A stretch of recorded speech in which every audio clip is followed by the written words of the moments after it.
L'existence de l'Almastie est l'objet d'une controverse, mais dans ces contrées, la science est loin des préoccupations quotidiennes. À le traquer dans ces vastes espaces qui échappent au contrôle de l'homme, nous voici devenus conquérants de l'inutile, chasseurs d'illusions. Dans cette république où la créature ne fait pas les délices d'un tourisme embryonnaire, quelle drôle d'idée que de vouloir photographier et filmer un spécimen d'Almastie.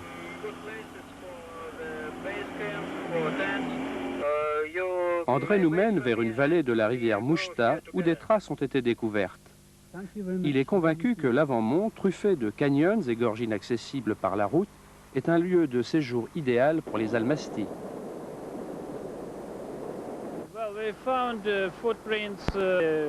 C'est ici, en 1976, que nous avons trouvé des traces de pieds appartenant peut-être à un hominoïde relique. Il y avait 3 traces de ce côté-ci de la rivière et 3 ou 4 ici. Dans une de ces empreintes, nous avons trouvé un poil.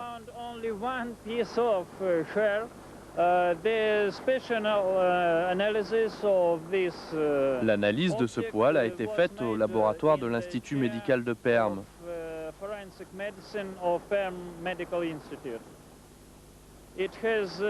Sa structure était très intéressante, car elle n'appartient ni à l'animal, ni à l'homme.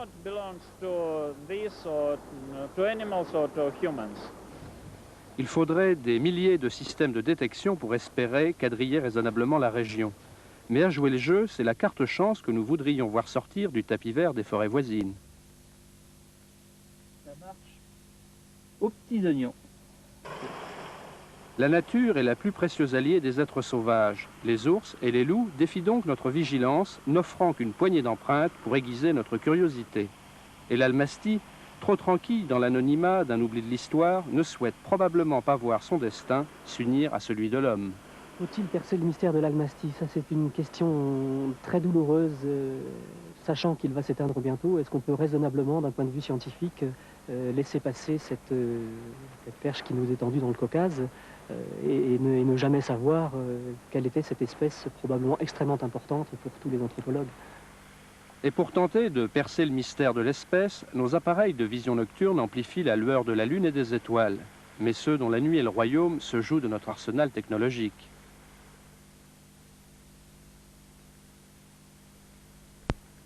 Sarbacane et pistolet hypodermique. Il s'agit seulement de l'endormir pour apporter des preuves indiscutables. Poils, salive, une goutte de sang, des empreintes des mains et des pieds, ainsi qu'un masque du visage. L'Almastie n'est pas destinée à devenir un trophée de chasse, encore moins une attraction de fête foraine.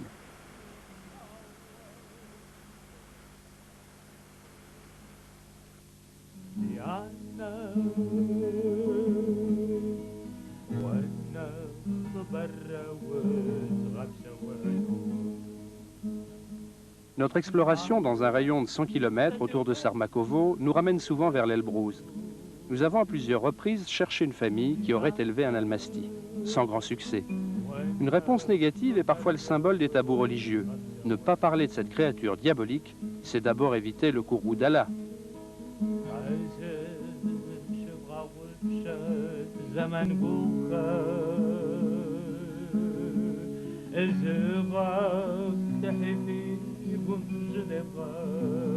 Il y a aussi des zones où les Almasties ont été beaucoup plus vues qu'ailleurs. À Fierny-Baksan, l'ombre du Yéti plane à chaque coin de rue.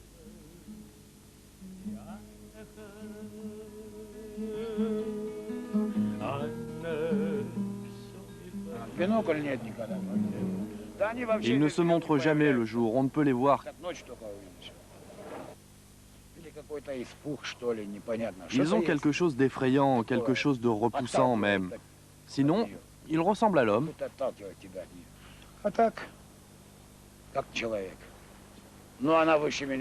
Il était plus grand que moi. Il avait à peu près cette taille.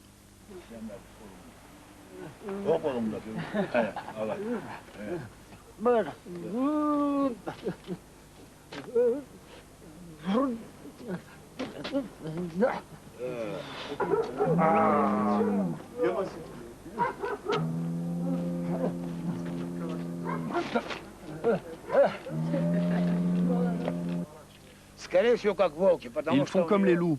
Ils ne tournent pas la tête, mais font pivoter le buste comme ça.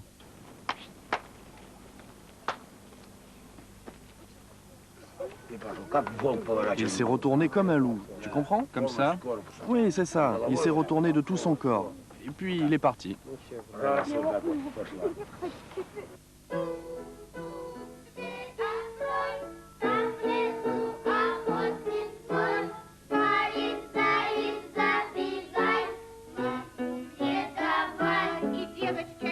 Notre crédulité est à géométrie variable, au rythme des témoins et de leur bonne foi apparente. La concordance des descriptions surprend. Comment ne pourrait-il y avoir que des hallucinations à répétition?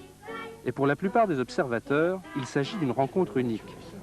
Comme le directeur de l'école de Fierny-Baksan, ils font l'effort de retrouver la date et de vous amener sur le lieu précis d'un événement qui a marqué leur mémoire. C'était en 1940 qu'il a vu l'Almasty dans son village natal, rasé sous Staline.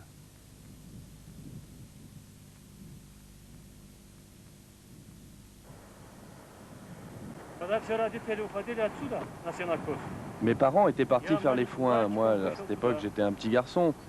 Je suis sorti par là-bas. Et dans cet arbre, j'ai vu un almasty. Il était petit, noir. Je n'ai pas prêté attention à ses yeux. Ses poils lui recouvraient tout le corps. Les almasties fréquentaient les hommes dans ces années d'avant-guerre où la mécanisation troublait peu le silence des montagnes et où les villages n'avaient pas encore l'électricité.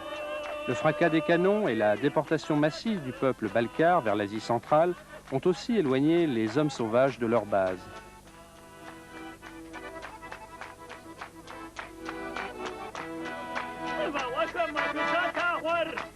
Rencontrer les almasties, voir des traces devient rare. Une fermière de la vallée des Kipsoko a eu cette chance et la peur de sa vie lors de notre séjour. C'est l'aboiement de son chien qui l'a mise en alerte. Elle a d'abord cru à un renard menaçant ses poules au marais.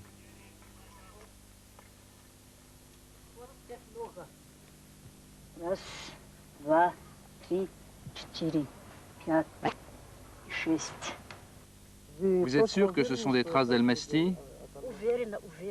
J'en suis sûre. Je l'ai vu de mes propres yeux. Ce n'était pas un homme.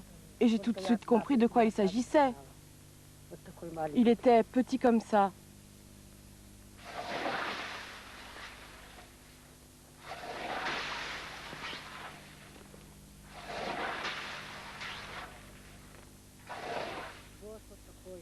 Les cheveux étaient comme ça. Les yeux étaient différents, un peu comme ça. Et le front était haut. Plus haut que celui d'un homme? Oui. Il était de quelle couleur? Noir? Non, comme ses poils.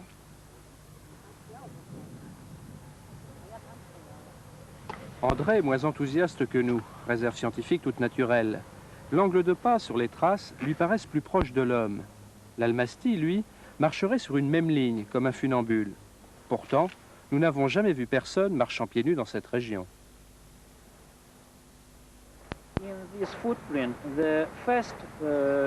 Dans cette empreinte, le gros orteil est plus long que dans la première. Je pense qu'il s'agit de traces d'une autre créature.